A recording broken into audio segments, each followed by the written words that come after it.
আকসিরু যিকরাহা মিন লাজ্জাতিল মাউত, তোমরা তোমাদের জীবনের সকল সুখ শান্তি বিচ্ছেদকারী মৃত্যুকে বেশি বেশি স্মরণ করো। মুহতারাম হাজরিন, আমাদের আনন্দ, আমাদের বিলাসিতা, আমাদের ক্ষমতা, আমাদের দাপট সব কিছু মৃত্যু এসে বিচ্ছেদ করে দিবে। আজকে আমরা মনে করতেছি আল্লাহর ইবাদত না করে যদি বন্ধুদের আড্ডায় সময় নষ্ট করি আমাদের কাছে অনেক ভালো লাগে, আমরা অনেক আনন্দ পাই। আল্লাহর আনুগত্য না করে খেলার মাঠে দুনিয়াবী বিভিন্ন কাজে আমরা মত্ত থাকলে আমরা আনন্দ পাই, আমরা শান্তি পাই, কিন্তু আমাদের সকল শান্তি, আমাদের সকল সুখ এই মৃত্যু এসে বিচ্ছেদ করে দেবে।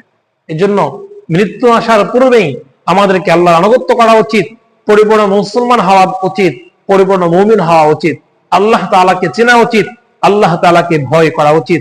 আরেক হাদিসে রাসূল সাল্লাল্লাহু আলাইহি ওয়াসাল্লাম বলেন, যখন তুমি সকালে উপনীত হও তখন তুমি সন্ধ্যার অপেক্ষা করিও না, যখন তুমি সন্ধ্যায় উপনীত হও তখন তোমরা সকালের অপেক্ষা করিও না।